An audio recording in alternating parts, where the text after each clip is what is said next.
It's Brad Golan with Mexit, maximizing the value of your exit. And in our continuing series of discussions, I've got a guest today, Iggy Domagalski.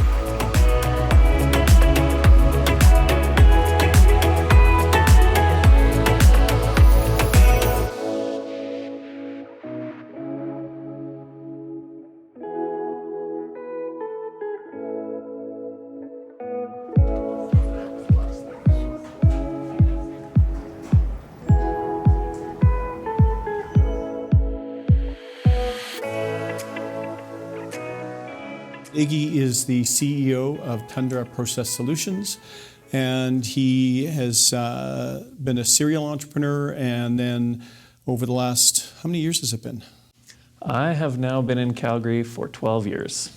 When we talk about business owners and their considerations around exiting, they really need to think in advance about their businesses. They really need to think about, how do I maximize the value or implied value of my business so that when they're ready to go to that next level or engage, partner, or potentially look at someone like you acquiring them, what kind of things would you advise? What kind of things do you think it's really critical for them to be aware of and think of as they're trying to build that value to be able to have that conversation with you? That's a great question, Brad, and thanks for having me here today. You know, I've actually never sold a business. I've been a part of about a dozen startups and a dozen acquisitions. But as you go down the path of buying business, you definitely learn about what is important in selling a business because you're just on the other side of the table. And I think that one of the main things that people often forget is really being able to articulate clearly what it is that their business does and what makes it special and unique. If it's your vision to be a company that maximizes shareholder benefit, you know, then everybody should know that. If it's your vision to educate people, then all of your people should know that. And in a lot of companies, that is really not known.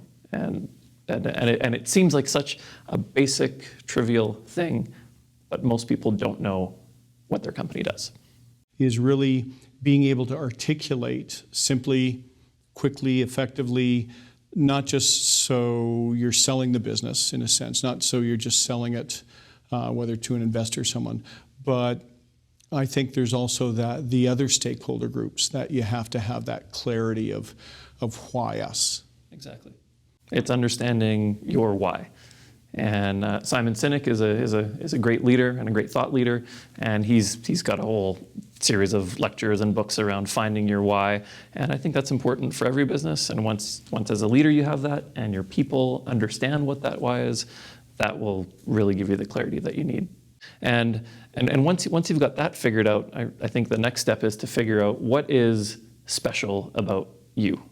And what is special about your business. And you know, I don't know how many plumbing companies there are in Calgary, but there's, I'm sure, a lot. Yeah. And I think each one of them does something that they think is special, and that would be a major selling point to a buyer. What I think I'm hearing when you describe this is in a sense a unique selling proposition, but really it's about differentiating. It's about how are we not just a commodity? How are we not just a me too? What's really special about us? Absolutely. I think when you look at a lot of companies and ask them what their competitive advantage is, most would say customer service.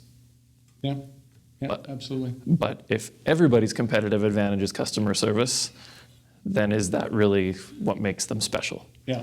And then for some companies, once they really dig deep, they look into their soul and they figure out what it is, sometimes it is that they're the cheapest guy on the block. And that's their competitive advantage. Sometimes it's that they will get to you in the middle of the night when nobody else will. And that's their competitive advantage. And so I think really understanding truly what that competitive advantage is and highlighting it. Where have you kind of seen the most success in terms of companies approaching this? And you know, you advise a lot of companies. You've advised some of my companies. Where do you think you'd kind of push companies when it comes to kind of figuring out how to create value? We've had businesses where we've been a leader in each of those ways. So we have a renewables company that sells battery solutions, and our competitive advantage there is a mix of client intimacy and superior technical knowledge. And so for that business, that's where we shine. We have another fabrication business where our advantage is that we're just able to do it faster and cheaper and always on budget, and we've never missed a delivery. And so that's the driver of that business. And in another one of our businesses, it is all about customer intimacy. We know everything about the client, and our goal in that business is just to be their most trusted supplier. So we're never the low price guy. Our technology is comparable to our competition's technology. Our customers just trust us, and that's why they come to us there.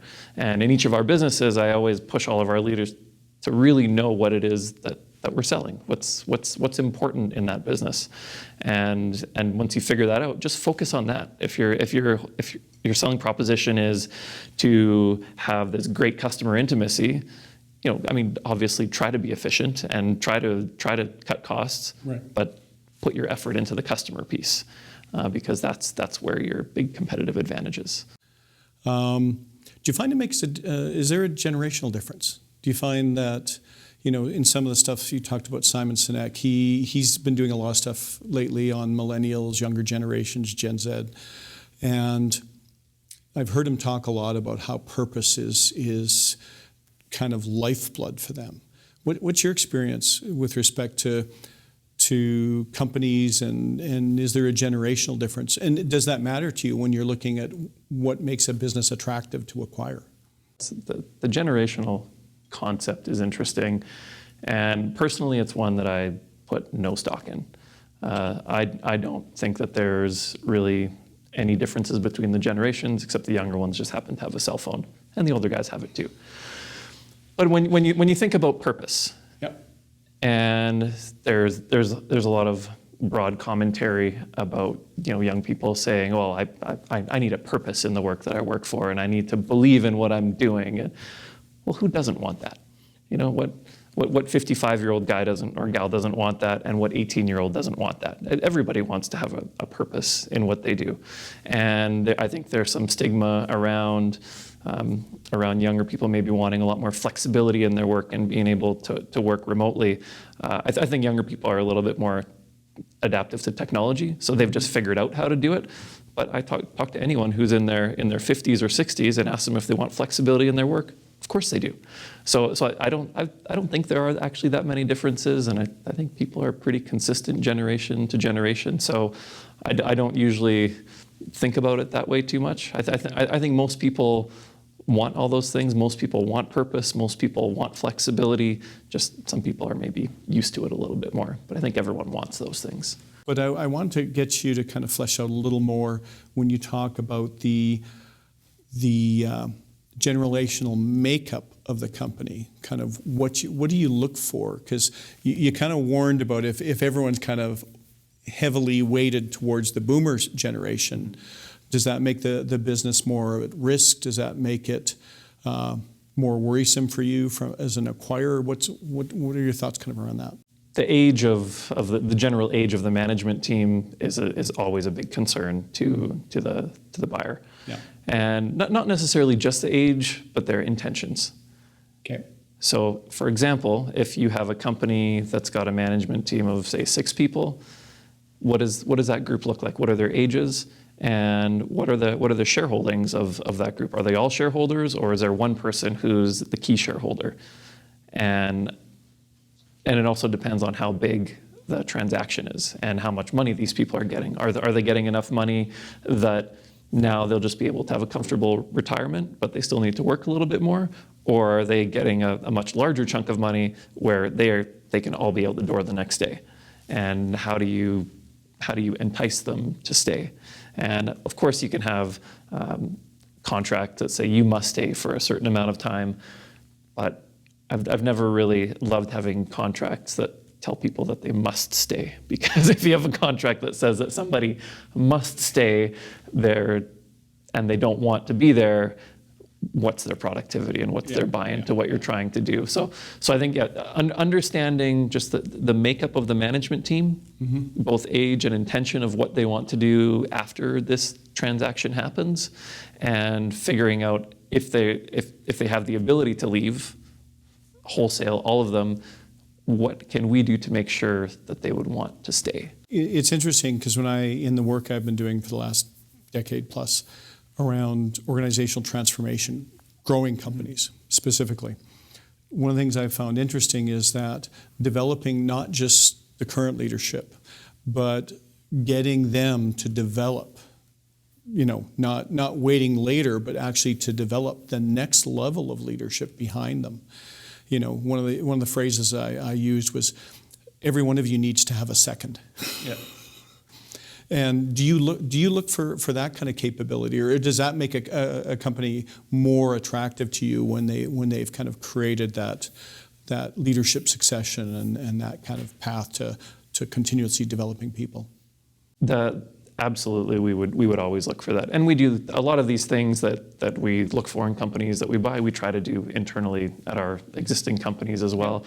So in our main company, Tundra, all of our management team, there's 8, and every one of them is expected to have, we call it a 2IC, second in command, and in order to help them do that, we give training allowances and put people in courses and one-on-one coaching or group coaching, and make sure that they are building those business skills. And you do build business skills just by showing up to work. Right. But there is a formal training component to it as well. Yeah. And so when we look at companies, absolutely, we look at that first level of management and then who's behind them. And so if this group of people, if a few of them decide that they do want to take off and they decide that they want to go do something else, then that's okay, because they've got someone that can step into their shoes. Interesting. So what I'm hearing is that ideally they've done that. If they haven't done that, then you've got the infrastructure and you're set up that you'll develop that next series of management and that next kind of that ongoing growth and development within their teams if they haven't done that themselves. Does that make a difference in their value to you? So if they haven't done that, do you kind of take off a few points for, we're going to have to help build and evolve your organization because you didn't? If you're interested in buying that company, you see all the great things that they have, and you give check marks. So no, they're really good at sales, or they have really great customer service, or they have awesome products, or whatever it is, and you tick all those off. And if they don't have leadership development, then they get a little X in that box. And I don't think that we wouldn't think that, oh, now we have to do it, but we would definitely think, okay, well, there's a risk. And as you're looking to buy a company, you give them check marks for the things that they're good at, and that typically increases the value. And then you give them X's for the things that they're bad at, or for the things that add risk to the transaction, and that usually takes away some of the value. Let's go back to our target audience is really the business owner who is thinking about, I want to start preparing for my exit. So what are a couple of things on your checklist that you'd say, well, here's some things that you really should think about and get these solid and get these built up, and that's going to make you more attractive to me? What are a few of those things? I think the biggest thing that business owners need to do is ask themselves why. So I think back earlier into our career of buying businesses, and one of the first ones that we were looking at, this was in 2006, so 14 years ago. And the deal was pretty much done. We were at the signing table and ready to go, and the owner broke down crying at the lawyer's office, saying, I can't do this, I'm going to die if I sell my business. And I actually believe that he really thought that he would, because he loved his business and it was his baby, and if he gave it up, he would lose a big piece of his identity. And then it turned out that he was selling his business because his wife said that she would divorce him if he didn't. So that's a very complex idea that if you keep your business, you'll lose your wife, but if you sell your business, you'll lose your identity and die. So he was in a very, very challenging situation. So really, I think thinking through why you're selling your business and what the plan is throughout the whole transaction, and then after it's done and after you've stayed on. I've seen transactions where the business owner is gone within a few months. Mm-hmm. I've been a part of those. And in those cases, the owner, they clearly wanted to retire. They were done. They had a long career. They had thought about it, and they were finished. And in other cases, the owner what wasn't done growing. They were excited. They just didn't know what to do to grow the company further, and they wanted somebody to come along who had already seen that movie, and that's where we came along, and that partner stuck with us for 15 years. Right. So I think, yeah, really digging deep, figuring out why you want to do this, and then what the next steps of your life look like. And as you figure out what those next steps of your life look like, that also helps you to understand how much money you need. And often when you're selling a business, there's a lot of things to consider. There's making sure your employees are taken care of. There's making sure that you're not keeping too much liability. But ultimately, there is a number to consider. There's a purchase price number, yep. And you're getting a check, maybe a really big check, maybe medium-sized or small check. If you're thinking or preparing for an exit strategy, holistically, what is it you want? Because when you describe that, my mind was kind of going through this, holy cow, I'm not sure quite, I don't remember any business advisory book saying, and by the way, your wife might threaten to divorce you. Yeah, I don't remember that scenario. So you never know what you're going to be facing, but getting clarity on that kind of holistic view of what do you want as the owner. So that's one discussion. The second discussion, though, I find is we need to kind of then evolve the discussion, because if we are going to grow value before the transaction and get the company into growth mode, because to me that's when they're really attractive to you, an acquirer. Because my strategy has always been, okay, if I can get it to this point with my resources, then somebody with more sophistication, more talent, more resources, et cetera, potentially to them, the potential of that, the value of that business could be significantly more to you than it is to me, because you've got more capability. So that's kind of in the back of my mind.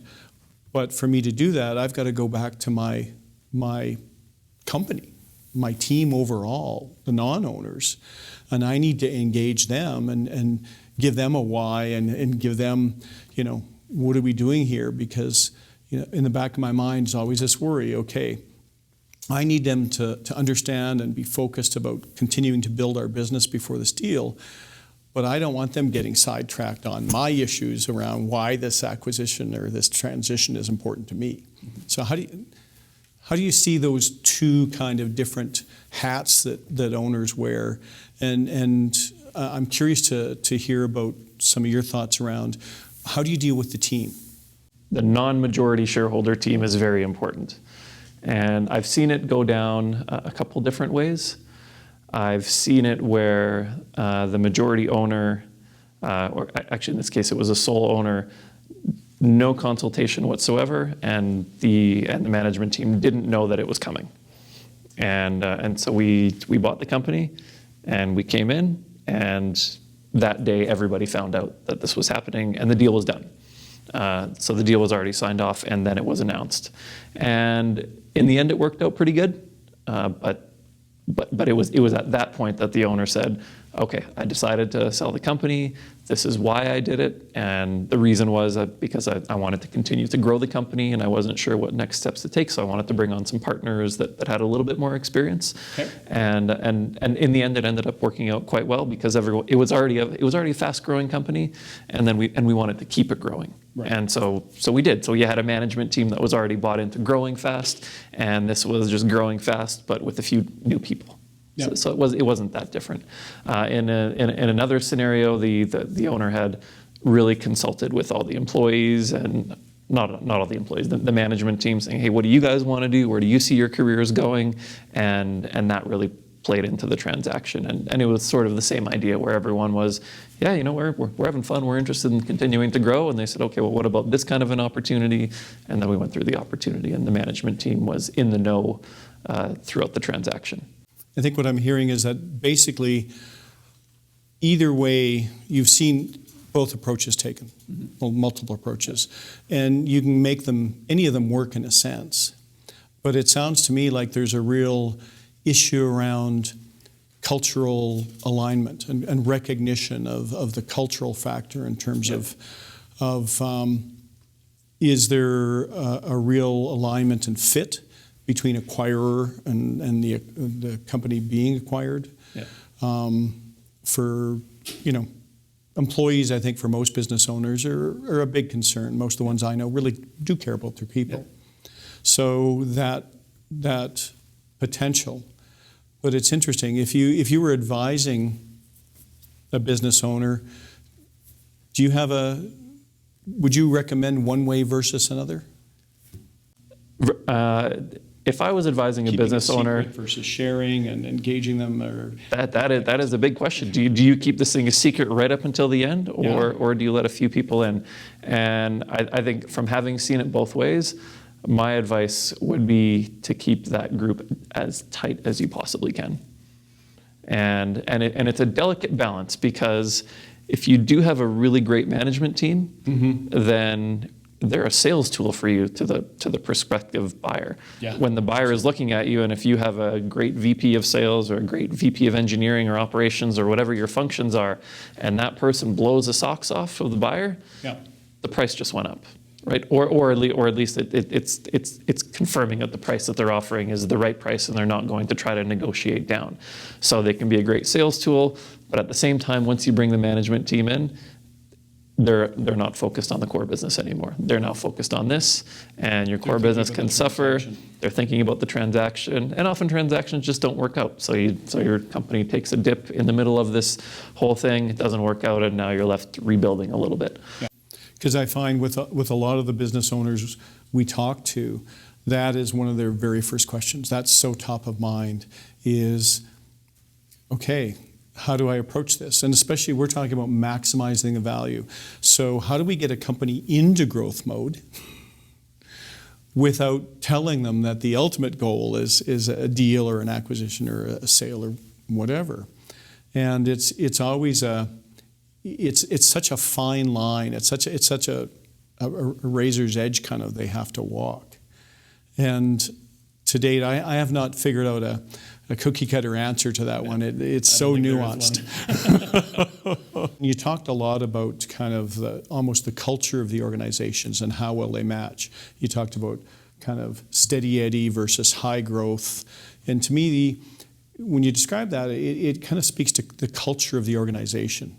Because I found that when you do build a high growth team, when you build a culture of kind of, let's get to that next milestone, let's keep everything rolling, let's build momentum, can be quite different from, you described steady eddy.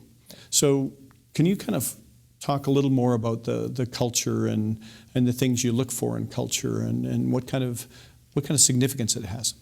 Every company has a culture, whether the management team is intentional about creating that culture, that may not always exist. And if they are, if the management team is intentional about creating a culture, then they have a good chance of the culture ending up the way that they want it to. And it won't always get there. But if it's management's intent to create a culture of really long working hours, but the company being your family and people there till midnight, they can do that, and they lead by example, and then that kind of happens. Right. If the management wants to create a culture of very family-based, regular hours, super flexible, they can do that, and they can think about that. If they want to create a culture of fun, they can do that. But sometimes we've seen in some companies where the management teams aren't intentional about the culture. They just they show up to work. They got their jobs. They each have their roles. They do those, and then the culture just kind of happens. And sometimes there's a few loud people in the company, and they start leading some things, and all of a sudden that's your culture, and it just sort of shows up, and it's just created. So I think before we even get to what a buyer looks for, I just think it's important generally for management teams and owners to be intentional about their culture. Whatever it is that you want as an owner, and I think most cultures can be good cultures, as long as you're not creating a really toxic culture, whether it's a super hardworking, late hours culture, much more family balance, a little bit more fun, a little bit more serious and corporate. All of those are okay cultures, and it's the management and owner's job to create those. I think it's their job to create them intentionally. And so now you've got a culture. Whether you wanted it to be there or not, you have one, and your company is known by your culture. Right. So how does that fit with a buyer? And in my opinion, if you're being acquired by by a strategic buyer, so where you're going to be absorbed into that company and become a part of that company, Right. then I think cultural fit is important. Then it has to be aligned. You know, if you're a company where the owner has young kids and has in turn really put that throughout the organization, saying that we are ultra flexible on things. You know, Friday afternoons, get out of here. If it's a nice day, go out there. I know you'll get the work done. Like we're here. We're a big family. We need to get our work done. But you know, like if you're not here 40 hours, that's okay. And if you're acquired by a company that expects its employees to routinely work 70, 80 hours a week, that's going to be a problem. Yeah.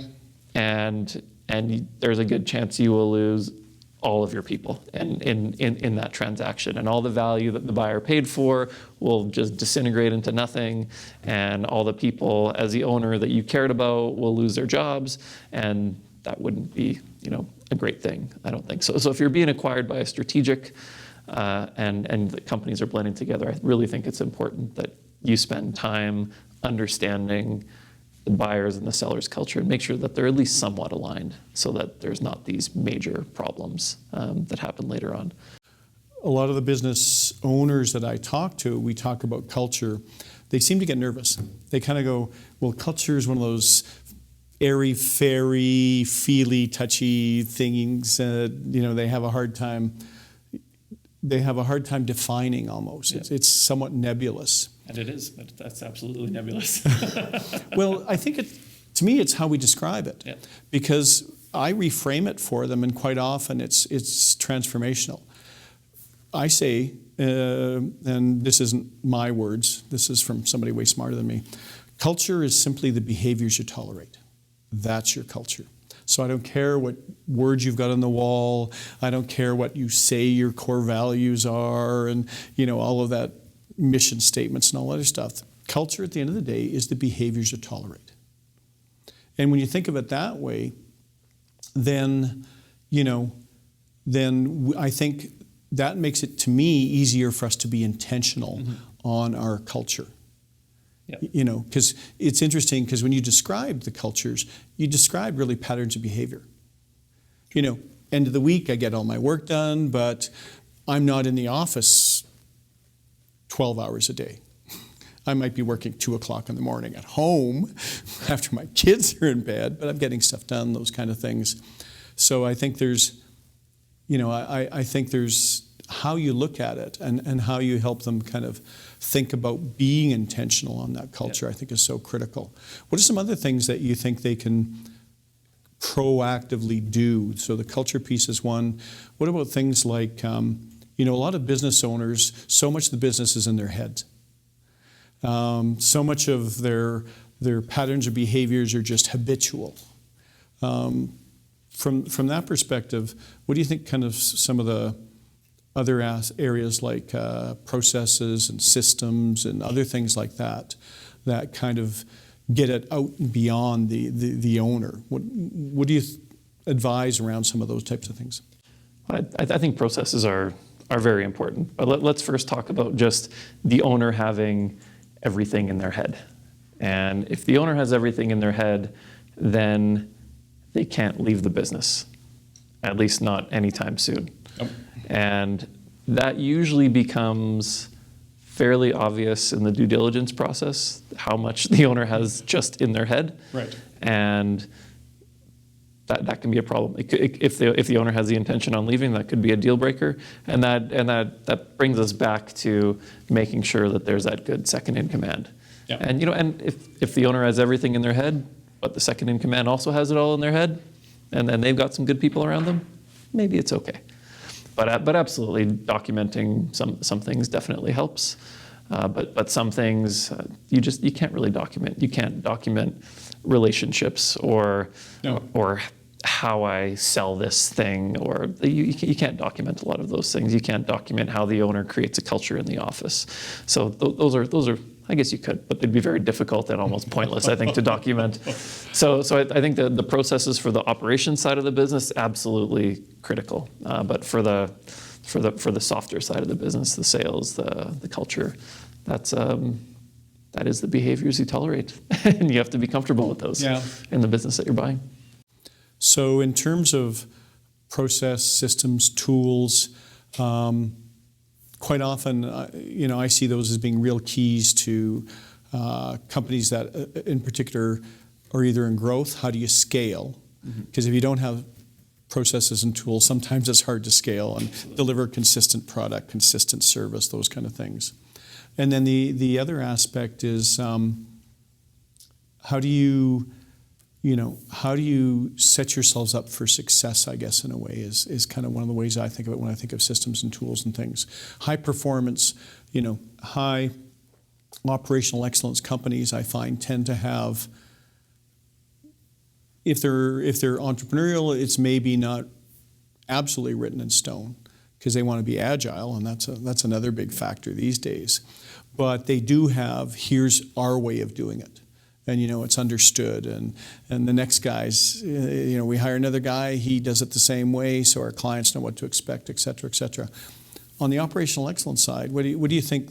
How do those things fit, and how critical is it for business owners to deliver those if they're just kind of implied at this point? Well, yeah, processes, and they are important. And a few times I've heard a rule that a company should have anywhere between 50 and 100 processes. Oh, interesting. For everything, and that's from HR to manufacturing to everything. And right. And so as an owner, if you look at your company and you have between 50 and 100 processes for all the different things, and you add them all up and there's 70, you probably got a good handle on the processes. Right. If you've got 300, you've probably gone overboard, and a lot of them probably aren't being followed. And if you've got 10, then maybe you don't have enough. So that's been a guideline that we've used in some of our companies, just to see where we're sitting in the number of processes. And it's just a rule of thumb, and so it's a bit of a guess, but that's been pretty effective for us. Right. If we have between 50 and 100, that's pretty good. Do you find that almost like your kind of seconds and having capability in the leadership team, do you find that culture of accountability, let's call it, if it is there, does it add more value from your perspective, and how attractive or how the risk is reduced for your acquisition? And if you don't see it, is again this something that you feel you have to kind of bring to the acquisition yourselves? The question of accountability is a tricky one during an acquisition, because it's kind of hard to see. You're usually speaking only with the owner, or maybe the owner and a few people. And I don't know of any owner or manager that in a sales process would put up their hand and say, you know what, we've just got an issue with accountability around here. Yeah. So that doesn't happen. So you don't really figure that out until you've bought the company, whether there's an issue of accountability. But with all that said, I think companies that have a good, strong sense of accountability perform better. Yeah. So as the owner, if you're able to get that sense of accountability into your company before you sell it, the earnings will be higher and you'll get paid more and you'll have a better exit.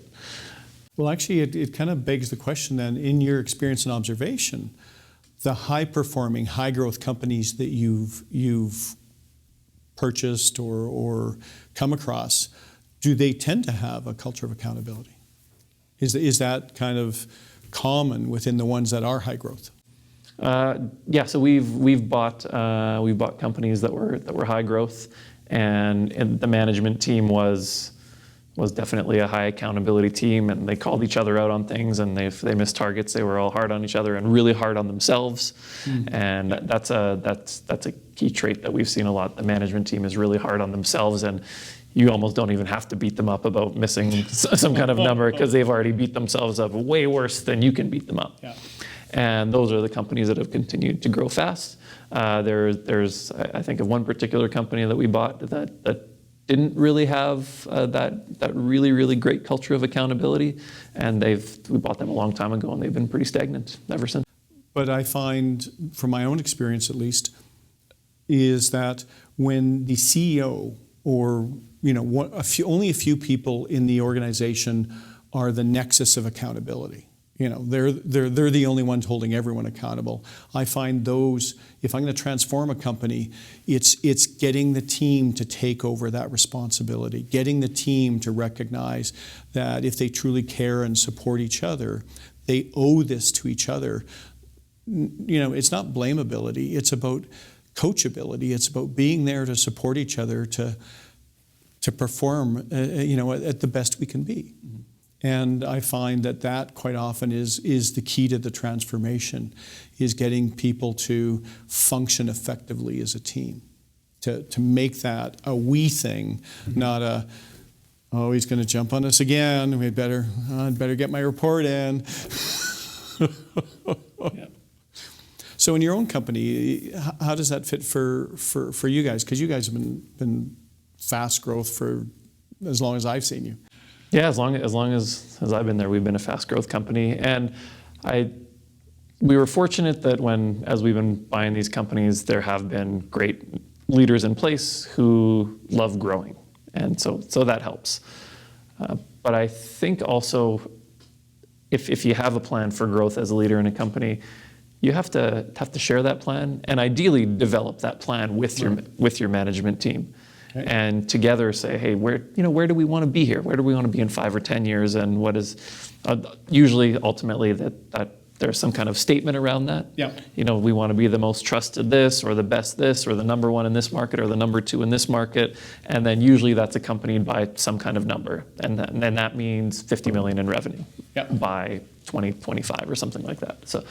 And usually most leaders in a company, the CEO or the president or the owner, they'll have that number in their head already. Yep. And then it's if they get together with their management team and kind of coach their management team towards coming up with that number and that statement on their own, then they're in a really good place. Yeah. And now you've got a team who it's their idea.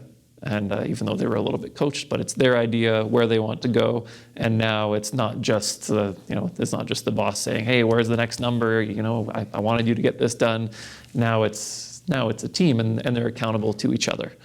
Well, and kind of to extend on that a little bit, when I look at the Toyota principle and lean and stuff, they do take it right down to the tool face, to the worker level. Mm-hmm. But it's empowering people not to set strategy, but how can they play a key role in executing the strategy? What's their contribution towards that shared objective, that shared goal, that kind of thing? You talked about the owner has to have their goal, their objective, their vision for themselves personally. Mm-hmm. How does that contrast, or maybe it does, maybe it doesn't? How does that fit vis-a-vis the team's vision, the team's goal, where the organization as a whole wants to go? How do those two have to balance against each other? Well, I think they have to be pretty closely linked. I mean, if you're the chief decision maker in the company and your personal goals are at odds with the company's goals, that's a problem. Right. So I think they have to be lined up, but they don't always have to be the same. I mean, if the company's goal is to be the number one in this market, but the owner knows that 3 years from now, they want to exit the company, right. You can work towards both goals. Those aren't opposed. Even though they're quite different. Yeah. So I think they have to be lined up, but they don't have to be the same thing. Right. Because the owner knows they've got an off ramp. Yeah. But I know where I've had the best successes with companies I've worked with quite often is when we transform the organization so the team is really carrying 99% of the balls. Yeah. Well, that's as a leader, that's what you'd want. As an owner, that's what you'd want, so that ultimately it doesn't all fall on your shoulders.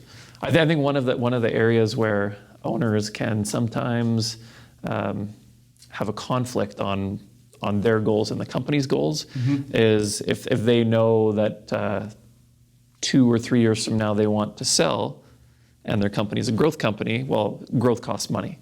Yep. And so how do I maximize a profit? Because ultimately a company's value is a multiple of the profit usually.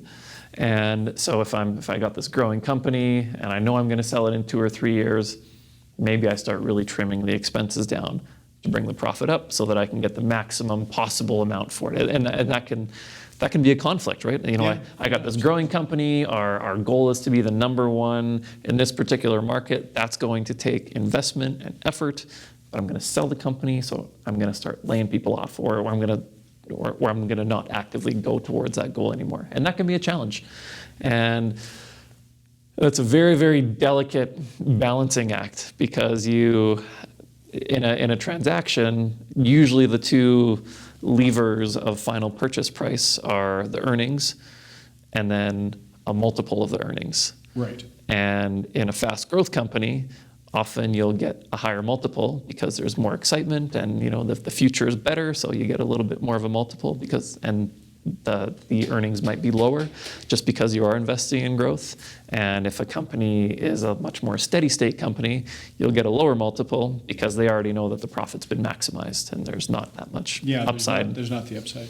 So I think it's a tricky balance for owners to balance that, because if you're selling 2 years from now and you start cutting down on the expenses, the buyer might notice that and decide that maybe your company is not worth 5 times earnings, now it's worth 4 times, or whatever the number is that they're deciding to pay. So it's a delicate balance.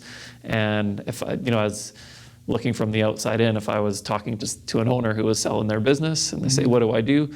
I would say, whatever your big vision and your purpose is, just keep doing that. And then find the right buyer that wants a company that's going there, and then you'll get the maximum value for your company. Well, it's interesting because this is one where I've seen radically different valuation processes, procedures. I've had a number of tech businesses. Well, in the tech sector, we never make money. Oh yeah, tech is totally different. I'm talking more of the boring kind of product and service businesses where there's usually a multiple of the profit. Tech companies, that is a whole new ball game, and that's just get your revenue as high as you can and tell an awesome story. It's usually, if anything, it's always a multiple of gross revenue, or recurring revenue, or some different metric. I'm curious, do you think there's potential to start bringing some of the young entrepreneurs who are thinking this new technology stuff and kind of bringing those things together in terms of creating future potential value? I really do think there is a lot of future potential value in companies like that. There's a lot of old, boring companies out there that sell simple products and simple services. And there is, I think, a massive opportunity to layer on top of that some kind of IoT or AI or big data layer that absolutely exists. Yep. And I think as a business owner that's selling one of those older, more boring businesses, if you can just identify where those opportunities are and put those on a nice silver platter for a potential acquirer, and say, hey, I've grown the business like this. It's been simple. There's room for something a little bit more complex here. I'm not going to do it, but there's some upside there. That could be worth something. Excellent. Good. That makes me feel good, because I've been telling, our clients that this is something they really need to consider, because a lot of them really do know, they know their industries, they know their businesses so well, they know their customers' needs so well.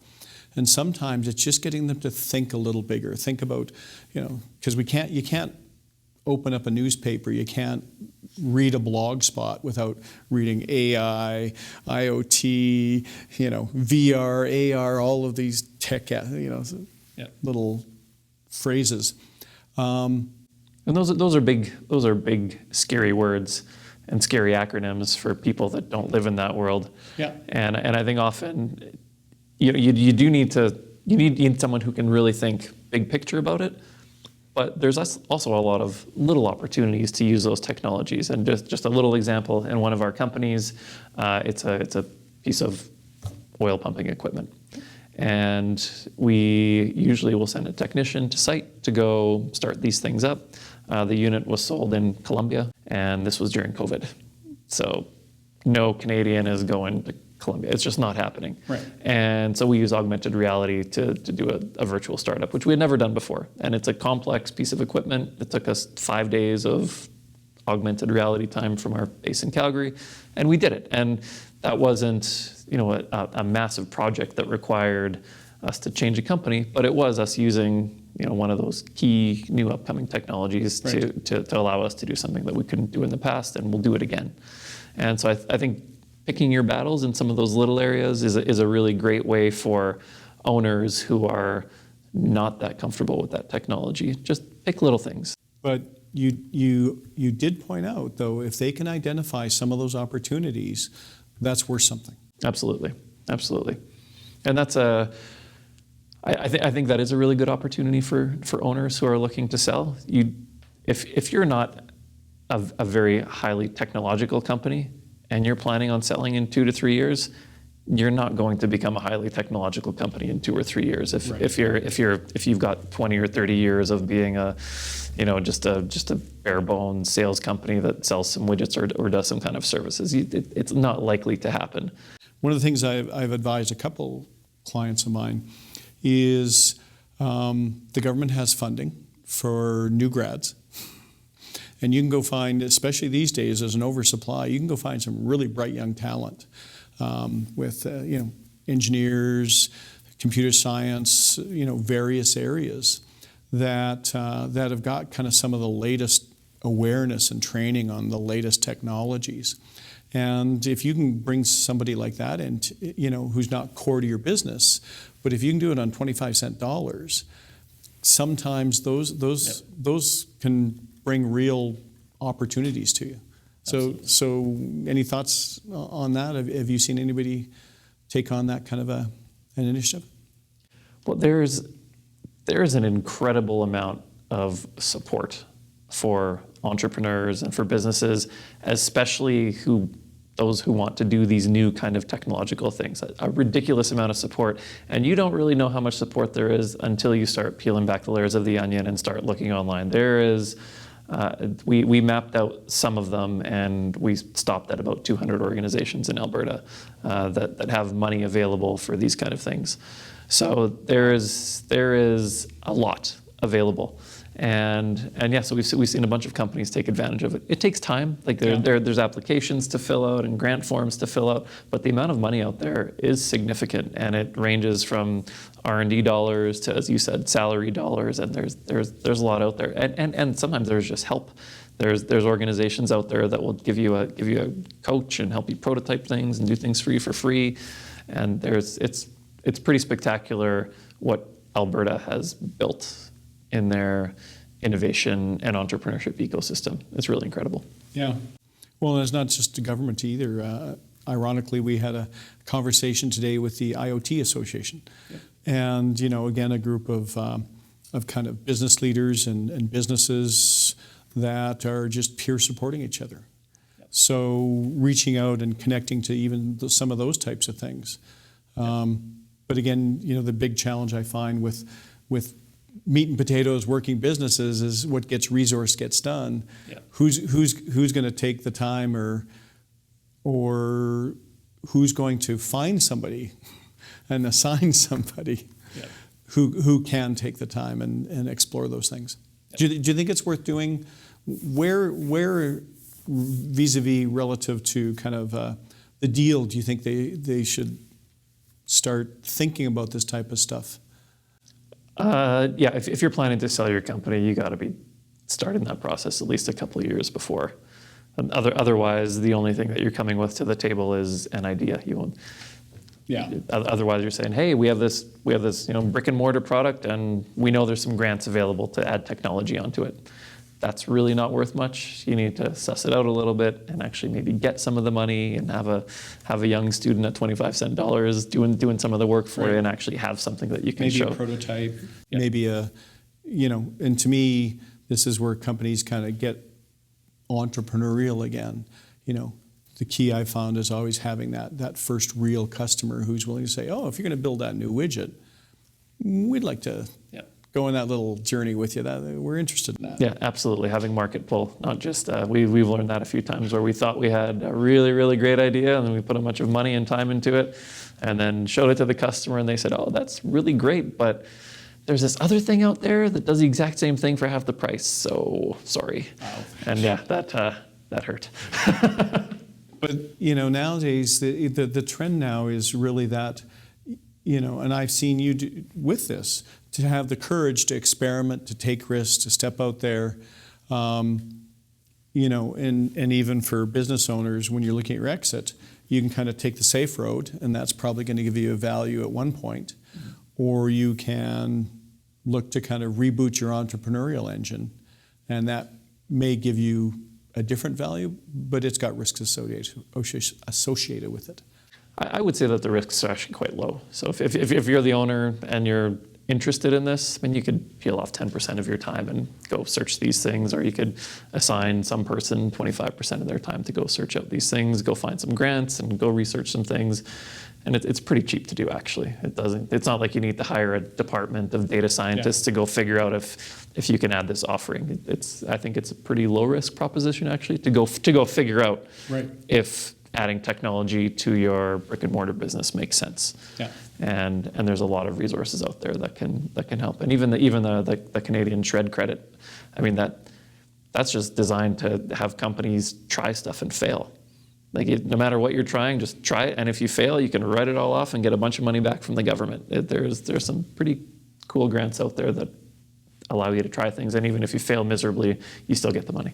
Well, and it de-risks it to the point where it takes a big part of the fear factor away. Absolutely. Absolutely. Excellent. So in terms of today, we covered a lot of ground. I really wanted to thank you, because for me, we did cover a lot of ground. But I found, every piece that you shared, there were some real nuggets in there that for me personally, kind of validated some of my thinking, but made me look at things a little bit differently and stuff. And to me, every day I learn something's a good day. So today's been a great day. I really enjoyed it. Thank you. Thanks for having me. Thank you.